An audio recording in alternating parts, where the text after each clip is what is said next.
Seorang jenderal mendatangi seorang Bahar Smith. Lalu si Pak Jenderal dimaki-maki, ditunjuk-tunjuk sama Bahar Smith. Dan ini semua berawal dari Pak Kasat Jenderal Dudung menyebut Tuhan kita bukan orang Arab. Jenderal Dudung mengatakan Tuhan kita bukan orang Arab. Tidak spesifik menyebut Allah loh. Tidak. Tapi kenapa tiba-tiba ada yang ngamuk dan menganggap Jenderal Dudung menghina Islam? Sekarang kita bandingkan. Dulu Rocky Gerung pernah mengatakan kitab suci itu adalah fiksi atau hayalan. Lalu gerombolan yang menuduh Jenderal Dudung menghina Islam mati-matian ngebela Rocky Gerung dengan argumen Rocky Gerung kan hanya menyebut kitab suci, tidak spesifik menyebut Al-Quran. Maka Rocky Gerung tidak menghina Islam. Jadi jelas bedanya ya. Jenderal Dudung menyebut Tuhan, tidak spesifik menyebut Allah. Mereka anggap menghina Islam. Rocky Gerung menyebut kitab suci, tidak spesifik menyebut Al-Quran. Mereka anggap tidak menghina Islam.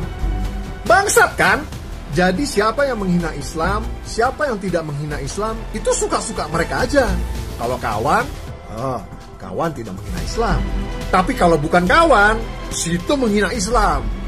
Pasal penistaan agama mereka gunakan untuk mempersekusi lawan politik saja. Itulah alasannya kenapa saya bilang mereka itu gerombolan bajingan.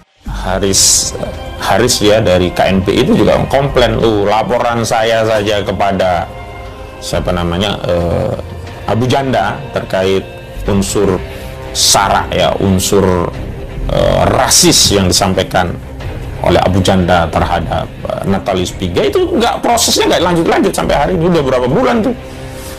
Dan semestinya kalau dalam konteks ya kritik yang disampaikan Habib Bahar Smith, yang harusnya diproses itu ya Jenderal Dudung Abdurrahman, karena Gus Muafi ya itu juga sudah menyatakan selain Bung Chandra Purnawirawan ya, Gus Muafi putra almarhum Kiai Maimun Zubair juga mengkritik pernyataan dari saudara Kasat Dudung Abdurrahman. Jadi kenapa kok hanya Habib Bahar yang dipersoalkan gitu loh? Semua mengkritik dan memang keliru gitu loh. Dan sampai hari ini tidak ada satupun statement yang disampaikan oleh saudara Kasat, sehingga tidak bisa kemudian orang-orang lain bertindak untuk dan atas nama Kasat kemudian mempersoalkan orang-orang yang mengkritik Kasat seperti apa yang dilakukan oleh Hussein Syihab ini gitu. Kan nggak bisa gitu. Pernyataan sesat Abu Janda singgung Habib Bahar dan membela KSAD Dudung Abdurrahman. Di tengah pemanggilan Habib Bahar bin Smith oleh kepolisian, Ketua DPP KNPI Haris Pertama menyinggung pelaporan hukum yang diajukan kepada sejumlah pihak yang dianggap memecah belah. Seperti diketahui, polisi telah mengumpulkan bukti, saksi-saksi, dan memanggil Habib Bahar meski belum lama penceramah itu dilaporkan. Langkah cepat kepolisian menangani dugaan kasus ujaran kebencian yang dilaporkan Hussein Syihab tersebut menjadi bahan perbincangan sejumlah tokoh hingga ramai di jagat media sosial. Warganet juga membandingkan adanya perbedaan perlakuan hukum ketika dilaporkan adalah pihak-pihak pro pemerintah. Sosok Permadi Arya atau Abu Janda dan Denny Siregar pun menjadi sorotan karena keduanya pernah dilaporkan ke pihak kepolisian, namun hingga kini tak jelas kelanjutannya. Haris Pertama pun menyinggung soal laporan yang pernah dilayangkan pihak atas Abu Janda. Ia mempertanyakan apakah karena Abu Janda seorang buzzer sehingga memiliki kekebalan hukum dan bisa berlaku apa saja. Jika berkaitan dengan para buzzer, apakah akan ada penangkapan? Kasus yang KNPI laporkan terhadap Abu Janda sudah berbulan-bulan belum ada kejelasannya. Semoga Tuhan Yang Maha Esa membuka hati nurani para penegak hukum di Indonesia untuk menciptakan keadilan. Tulis Haris Pertama di Twitter pribadinya dikutip pada Sabtu 1 Januari 2022. Diberitakan sebelumnya, Komite Nasional Pemuda Indonesia melaporkan Permadi Arya alias Abu Janda ke pihak kepolisian. Pelaporan tersebut terkait cuitan Abu Janda yang diduga mengandung rasisme kepada pegiat HAM asal Papua Natalius Pigai. Ketua DPP KNPI Haris Pertama mendesak kepolisian untuk memproses tindakan Abu Janda, menyusul relawan pro Jokowi Ma'ruf Amin. Ambrosius Nababan yang telah ditetapkan sebagai tersangka karena sebelumnya diduga menghina Pigai. Laporan tersebut tertanggal Kamis 28 Januari 2021.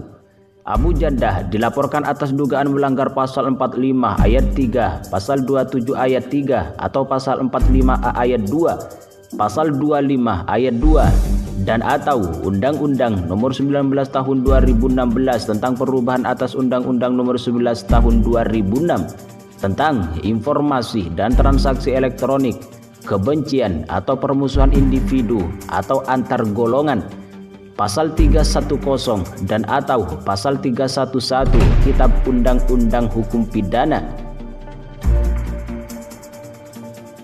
Media menerangkan kata evolusi yang dicuitkan Abu Jandah itu telah menebarkan ujaran kebencian bertujuan untuk menghina bentuk fisik, terutama dari wilayah Natalius Pigai berasal.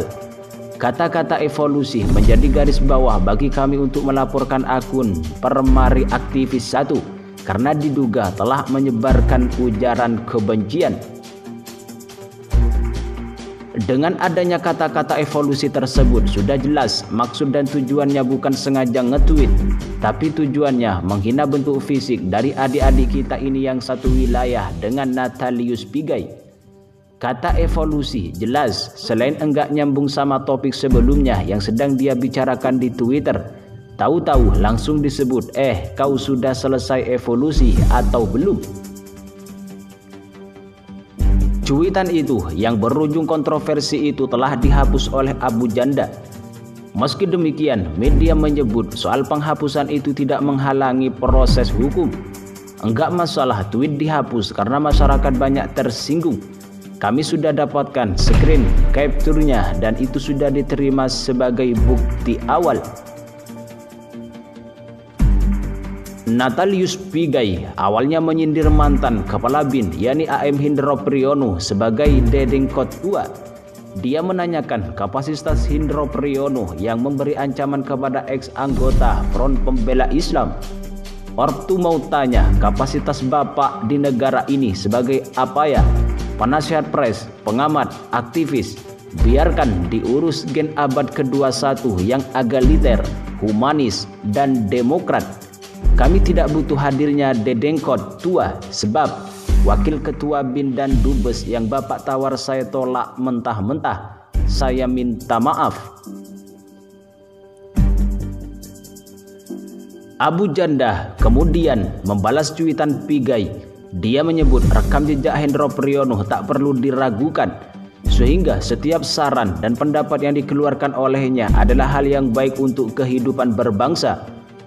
Kapasitas Jenderal Hendro Priyono, mantan Kepala BIN, mantan Direktur BAIS, mantan Menteri Transmigrasi, Profesor Ilmu Filsafat Intelijen, berjasa di berbagai operasi militer, tulis Abu Jandah di akun Twitter pribadinya. Natalius Pigai kemudian menanggapi komentar Abu Jandah yang dinilai telah menyerang fisiknya. Menurut Pigai, sudah menjadi resiko bagi dirinya mendapat serangan dan hinaan. Sebab selama ini dia membela umat Islam yang teraniaya. Bro Muti, itu resiko dari keputusan kita membela umat Islam yang teraniaya, rakyat dan orang-orang lemah yang membutuhkan pertolongan karena kekuasaan yang tiran. Tulis Pigai dikutip dari akun Twitternya pada Selasa 5 Januari 2021.